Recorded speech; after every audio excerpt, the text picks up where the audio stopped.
मोटापा दूर करने में ये योगासन हैं मददगार। मोटापा, डायबिटीज़, बीपी, अस्थमा और मानसिक परेशानियों के मामले में योग से बहुत राहत मिलती है।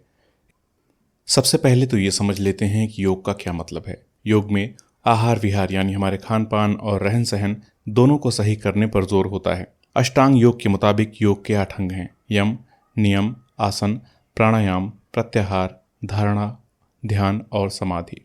आमतौर पर आसन, प्राणायाम और ध्यान का प्रयोग ज़्यादा होता है और इसी क्रम में किया जाता है, लेकिन कुछ नियमों का पालन करना और अपने आहार विहार पर ध्यान देना भी ज़रूरी है। अब बात करते हैं मोटापे की समस्या की।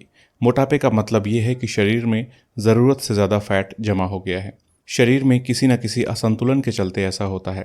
थायराइड जैसे कुछ हार्मोन के असंतुलित होने पर भी वज़न बढ़ जाता है। कई बार ये माता पिता से बच्चों को मिल जाता है। मोटापा अपने साथ डायबिटीज़, जोड़ों का दर्द और हाई बीपी जैसी परेशानियां भी ले आता है। अब सवाल यह है कि मोटापे से निपटने में योग कैसे मददगार बनेगा। इसमें पहली बात है खान पान की, लेकिन वज़न घटाने की कोशिश में शरीर को सज़ा नहीं देनी है। बिल्कुल खाना छोड़ देंगे, बहुत ज़्यादा कसरत करेंगे तो फ़ायदा कम और नुकसान ज़्यादा होगा। खाना इतना ही खाएं कि हर 4 घंटे में ज़ोरदार भूख लगे। सुबह का नाश्ता जगने के 2 घंटे के अंदर कर लें और रात को डिनर सूर्यास्त के आसपास कर लें। पेट भर कर न खाएं, 1/4 पेट हमेशा खाली रखें। नाश्ते में डोसा, दलिया या पोहा लें। दिन में रोटी सब्जी और दाल चावल या इसमें से कोई एक। दिन में खाने के साथ में बिल्कुल पतली छाछ लें। रात का खाना जितना हो सके हल्का होना चाहिए। टमाटर या सब्जियों का सूप भी ले सकते हैं। ऋतु के मुताबिक और अपने रहने की जगह के मुताबिक खाना खाएं। वहाँ की सब्जियाँ और फल लें। अब बारी आती है व्यायाम की। सबसे पहले 4 से 5 मिनट तक सूक्ष्म व्यायाम करें। इससे शरीर योगासन के लिए तैयार हो जाता है। तो शुरुआती 4-5 मिनट में पहले तो आराम से बैठकर हाथों को गोलाकार घुमाएं, हथेलियां मोड़कर कंधों की ओर ले जाएं और हाथों को घुमाएं ताकि कंधे भी रोल हों। इस तरह 20-20 सेकंड के 2 से 3 राउंड करें। फिर बैठे बैठे ही पैरों के पंजों को आगे की ओर खींचें, पीछे लाएं, फिर गोलाई में घुमाएं। इसे भी 15-15 सेकंड के 2 राउंड करें। इसके बाद हाथों की मुट्ठी बनाकर क्लॉकवाइज और उल्टी दिशा में घुमाएं। इसके भी 15-15 सेकंड के कम से कम 15 राउंड करने चाहिए। अब खड़े होकर कमर को पूरा लेफ्ट ले जाएं या फिर सामने लाकर राइट की ओर ले जाएं। इसके भी 15-15 सेकंड के 2 राउंड करें। अब बारी आती है योगासन की। ये 20 से 30 मिनट तक कर सकते हैं। इसमें एक आसन है त्रिकोणासन। इसमें दोनों पैरों के बीच 2-3 फुट का फासला रखें। सीधा हाथ कमर की ओर झुकाते हुए सीधे पैर की ओर ले जाएं और उल्टा हाथ आसमान की ओर। जितना आसानी से मुड़ा जा सके उतना मुड़ें। इसे साइड बेंडिंग भी कह सकते हैं। इसे 2 से 3 बार करें। दूसरा आसन है शलभासन। इसमें ज़मीन पर पेट के बल लेटकर हाथों को शरीर से चिपकाएं। पैरों को आसमान की ओर उठाने की कोशिश करें। शलभासन 2 से 3 बार करें। एक और आसन है वज्रासन। इसमें ज़मीन पर बैठकर पैरों को मोड़कर हिप्स के नीचे रख लें।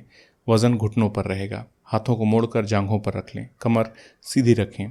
यह आसन 2 से 3 मिनट तक या उससे भी ज़्यादा कर सकते हैं। अगर घुटनों या जोड़ों में दर्द है तो ये आसन नहीं करना चाहिए। मोटापे से निपटने में बालासन भी काफ़ी उपयोगी माना जाता है। इसमें ज़मीन पर वज्रासन में बैठ जाएं।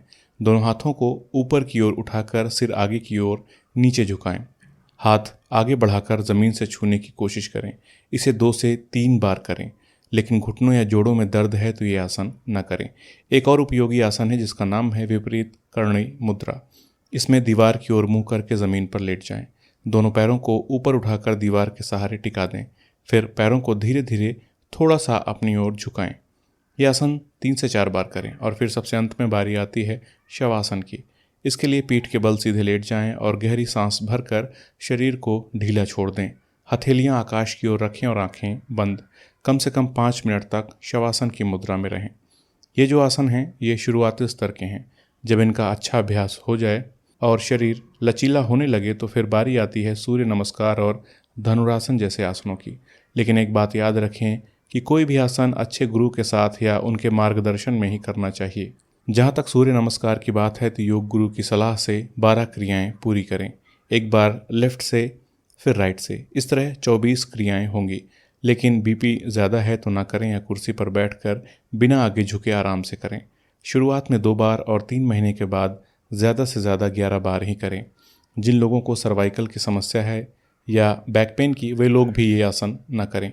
इसी तरह पश्चिमोत्तानासन भी मोटापे से निपटने में काफ़ी मददगार होता है। इस आसन के लिए ज़मीन पर बैठकर दोनों पैरों को जोड़कर आगे की ओर फैला दें। सिर झुकाते हुए घुटनों की ओर ले जाएं और दोनों हाथों से पंजों को छूने या पकड़ने की कोशिश करें। इसे 2-3 बार करें, लेकिन कमर दर्द रहता है तो ना करें। इसी तरह धनुरासन के लिए पेट के बल लेटकर हाथों और पैरों को पीछे की ओर मोड़कर एक दूसरे के करीब लाएं और पकड़ लें। ये आसन भी 2 से 3 बार करें। भुजंगासन के लिए पेट के बल लेटकर हाथों को कंधों के पास लाएं और धीरे धीरे कमर से आगे के शरीर को ऊपर की ओर नाक के फन की तरह उठाएं। जितना सिर पीछे की ओर जा सकता है ले जाएं। ये आसन भी 2 से 3 बार लगाएं। अगर मंडूकासन करना हो तो वज्रासन में बैठकर हथेलियों की मुट्ठी बना लें और पेट से चिपका लें। अब सिर को आगे की ओर झुकाएं। इसे भी 2 से 3 बार कर सकते हैं। तितली आसन में ज़मीन पर बैठकर दोनों पैरों को मोड़कर तलवों को जोड़ें और घुटनों को ऊपर नीचे तितली के पंखों की तरह चलाएं। ये आसन 30-30 सेकंड तक 4 बार करें। अब बारी आती है प्राणायाम की। इसे 5 से 7 मिनट तक दिन में 2 से 3 बार करना चाहिए। प्राणायाम के तहत नाड़ी शोधन यानी अनुलोम विलोम की क्रिया आती है। इसके लिए नाक के लेफ्ट साइड से सांस लें और राइट से छोड़ें, फिर राइट से सांस लें और लेफ्ट से छोड़ें। सांस गहरी लें और जितनी देर सांस लेने में लगे उससे दोगुनी देर सांस छोड़ने में लगाएं। इसके लिए 4 से 8 की गिनती का फार्मूला अपना सकते हैं। शुरुआत में 10 राउंड और बाद में 30 राउंड तक कर सकते हैं। सूर्यभेदी प्राणायाम के लिए राइट नासिका से सांस लेकर लेफ्ट से सांस छोड़ें। कुछ देर सांस को छोड़ें, कुछ देर सांस को रोकें, जितनी आसानी से रोक सकें। इससे शरीर में गर्मी पैदा होती है। लेफ्ट से सांस लेंगे तो ये चंद्रभेदी होगा। इसे भी शुरुआत में 10 राउंड और बाद में 30 राउंड तक कर सकते हैं। लेकिन सावधानी की बात यह है कि अगर बीपी की परेशानी है तो सूर्यभेदी न करें। कपालभाति करने के लिए आराम से गहरी सांस खींचनी है और धीरे ही छोड़नी है। अभ्यास होने पर तेजी से छोड़ सकते हैं, लेकिन शरीर को झटका न लगे। इसे 1 मिनट में 20 बार कर सकते हैं। इसके 3 राउंड किए जा सकते हैं। ध्यान देने की बात यह है कि बीपी की परेशानी वाले लोगों और प्रेग्नेंट महिलाओं के लिए कपालभाति की मनाही है। प्राणायाम के बाद रात को नाक में थोड़ा सा देसी घी डालकर सोएं।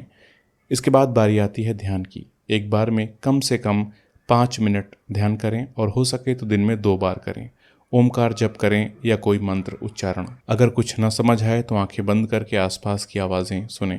अपने सांस की आवाज़ों को मानसिक तौर पर महसूस करें। कुछ सेकंड भी ध्यान में रुक सकेंगे तो मन के लिए अच्छा है। तो जिन लोगों को मोटापे की परेशानी है वे किसी अच्छे योग गुरु की सलाह लेकर आसन करें। आहार विहार का पूरा ध्यान रखें। चलते चलते एक सलाह ये भी नोट कर लें कि प्रेग्नेंट महिलाएं सूक्ष्म क्रियाएं और ध्यान कर सकती हैं, लेकिन योगासन न करें। जिन्हें स्लिप डिस्क और बैक पेन की परेशानी है वे आगे झुकने वाले या पीछे की ओर झुकने वाले आसन न करें।